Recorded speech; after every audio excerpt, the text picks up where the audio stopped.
todo choro reprimido, toda emoção não expressada, todo sentimento não expressado, em outras palavras, tudo que é represado pela pessoa vai se tornar sombra.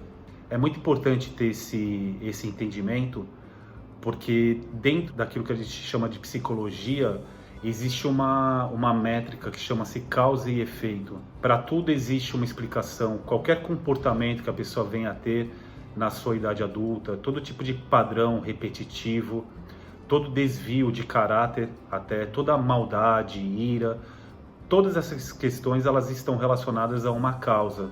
As sombras psicológicas que estão atuando no nível inconsciente, de certa forma, manipulam a forma como a pessoa pensa, a forma como a pessoa sente e, portanto, a forma como essa pessoa transita pelo mundo.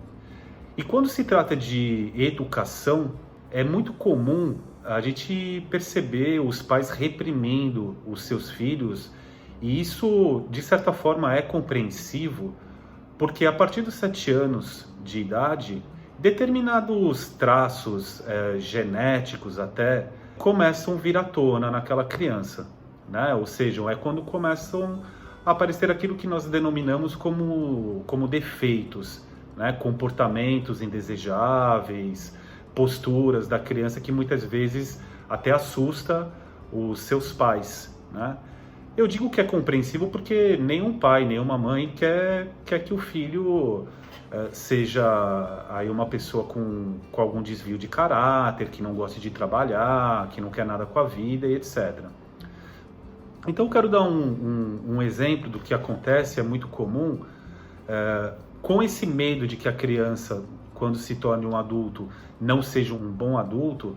Quando os pais identificam qualquer tipo de defeito, por assim dizer, na criança, por exemplo, ela tendo inveja do amiguinho, ou quando a criança expressa algum tipo de raiva, né, com relação à sexualidade também, os pais, ao perceberem isso, eles se assustam e acham que determinada característica, se não for podada, se não for cortada ali na raiz, vai se potencializar, né? Ou seja, vai começar a aumentar. Então, por exemplo, tá vendo a criança com um acesso de raiva, qualquer coisa do gênero, acha que esse traço raivoso tende a aumentar e pode vir a se tornar um adulto aí violento, etc. Então, por uma questão lógica aí, esse pai e essa mãe vão querer cortar isso pela raiz, né? E como é que se faz isso? Fala para a criança que é errado sentir raiva, é feio, ou que é pecado, seja lá o que for. Cada família, dentro dos seus próprios conceitos, né, de crenças, vão usar os argumentos que lhe cabem, que eles acham mais corretos, mas sempre com a ideia de falar que é errado sentir, por exemplo, a raiva. E é sobre isso que eu quero explorar um pouquinho mais com vocês.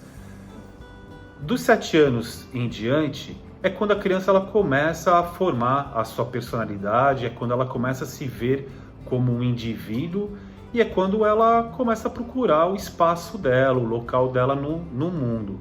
Ou seja, é uma primeira etapa. E essa primeira etapa, ela é cheia de desequilíbrios dentro aí de uma dualidade, né? Transitando entre oposto. Então é onde, ora ela vai se mostrar muito amorosa e em outro momento ela vai demonstrar traços de desamor, né?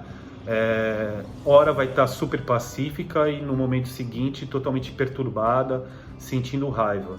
Isso é natural, eu afirmo para vocês que isso é uma coisa natural.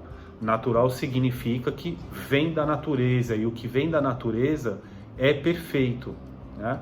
Ninguém nasce pronto. Então esses desequilíbrios, essa dualidade que a criança vai apresentar nesses primeiros anos de vida, são coisas naturais e devem ser vistos com natureza, e não é apropriado que o pai e a mãe se assustem ao ver o seu filho pequeno, ainda pequeno, dando traços de raiva, de inveja e qualquer outra denominação que você considere como negativa. Não existe problema algum com a raiva enquanto criança. A raiva, ela é natural também. Eu não estou dizendo que a gente deve levar ela para o restante da nossa vida. Mas nesse primeiro momento, ela é uma emoção natural. Ocorre que, quando esse pai e essa mãe reprime a criança que está sentindo a raiva, dizendo que ela não pode sentir a raiva, vamos imaginar o que está acontecendo dentro dessa criança. Ela está sentindo algo do qual ela não tem controle, e os seus pais, que são a sua referência, estão dizendo que é feio, que é errado, que ela não deveria estar sentindo aquilo. Porém, ela é incapaz de deixar de sentir o que ela está sentindo. E quando ela recebe a informação de que ela não deveria estar sentindo aquilo, ela começa a sentir raiva por estar sentindo raiva. Essa criança ela vai ter a ideia de que ela tem algum defeito, porque ela está sentindo algo que os seus pais não aprovam, e ela é incapaz de deixar de sentir isso, e depois que recebeu a informação que não deveria estar sentindo essa raiva, está sentindo mais raiva ainda. Isso ao longo do tempo vai criar uma autoimagem dessa criança totalmente distorcida, porque realmente ela começa a achar que ela tem algum defeito. E daí para frente, depois de algumas outras broncas e de algumas outras repressões, pelo medo de ser rejeitada pelos pais, pelo medo dos seus pais não gostarem mais dela, mesmo quando ela estiver sentindo raiva, ela começa a disfarçar, ela começa a segurar. Isso acontece com choros também, né? Que quando a criança está chorando, os pais brigam, chorar é feio, etc, etc. Começa a engolir o choro, né? E tudo isso, quando essa criança, por exemplo, ela está sentindo raiva e ela não pode sequer expressar isso, ela tem que esconder essa raiva porque ela considera que é errado estar sentindo aquilo, além de sentir uma culpa enorme por estar sentindo essa raiva, ela vai travar, ela vai tentar reprimir essa raiva dela. Da mesma forma que quem engole o choro também está reprimindo um processo emocional que está acontecendo dentro dela, que precisaria fluir e teve esse fluxo impedido. Então o que eu quero te dizer é que é natural sentir raiva. Ela é uma emoção que vem da natureza, desse desequilíbrio que eu falei alguns minutos atrás. E quando ela é represada, aquilo que era natural transforma-se em algo antinatural. Raiva é uma emoção, e emoção também, a gente pode falar que isso também é uma energia. Tudo é energia. E energia não morre, energia apenas se transforma. E uma raiva represada, ela fica presa dentro da pessoa, como se fosse uma água que teve o seu fluxo impedido. A água tem o fluxo dela, enquanto é uma água corrente, ela é pura e cristalina. Uma vez que esse fluxo é impedido e a água fica parada, ela começa a apodrecer. Né? Só para que se tenha essa ideia de que nada foi feito para ficar parado. Quando eu impeço o fluxo da raiva a partir dessa repressão, essa raiva que até então era algo natural, torna-se uma coisa antinatural, que é a ira. E aí sim nós temos um problema. Da mesma maneira que uma inveja represada, em algum momento se torna maldade. Da mesma forma que sexualidade, quando represada, se transforma em perversidade.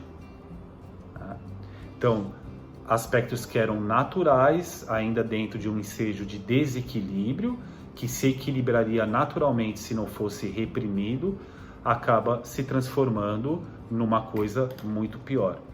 Então a dica que eu dou para você pai, para você mãe, né, que está nessa tarefa de educar os seus filhos, procurem dar um significado um pouco mais leve para os chamados defeitos que se apresentem nos seus filhos. E também procurem valorizar os gestos onde eles estão compartilhando o amor que eles sentem por vocês. Porque é muito comum também quando um filho vem, de repente, do nada, vem, senta no teu colo e você está compenetrado com alguma tarefa e naquele momento você não lida bem e fala, não, agora não, vai para lá, eu estou ocupado. Esse gesto de vir e sentar no teu colo e te dar um beijo, que muitas vezes está te atrapalhando, porque você está trabalhando, executando uma tarefa, e você acaba reagindo de uma forma onde você rejeita esse amor, você faz também com que esse amor que ele está expressando seja represado. E amor também represado, que é algo absolutamente natural, vem a se transformar em ódio, né? Então é muito importante a gente ter essa visão de não recriminar aquilo que a criança está expressando, né? Ou seja, sendo uma coisa boa ou sendo até mesmo uma coisa ruim. É muito importante olhar e aceitar a realidade como ela é, como ela está se manifestando naquele momento, não alimentando esse eu raivoso, não batendo palmas para isso, mas não recriminando também. Se por acaso o teu filho quer chorar, deixa ele chorar, não faça com que ele engula o choro. Nunca adote um modelo de educação pautado na ideia de que emoções são coisas secundárias, que elas não têm importância, que emoções são coisas para ficarem guardadas. Porque se isso vir a se transformar numa crença, essa criança ela vai se tornar um adulto totalmente indisponível emocionalmente. Vai ser um adulto superficial que está sempre guardando dentro dele boa parte daquilo que ele é. E uma pessoa superficial, ela só atrai outras pessoas superficiais. E nós, seres humanos, o que todos nós buscamos são conexões profundas. No fim das contas, o que nós estamos procurando no outro é a humanidade que habita no outro. E humanidade é profundidade, não é apenas a forma. Então eu espero que essa dica pode servir para você, espero que você consiga colocar em prática de alguma maneira, mesmo sabendo que educação é um grande desafio, mas pode ser também algo divertido, pode ser algo leve. Tudo depende do significado que nós damos para as coisas.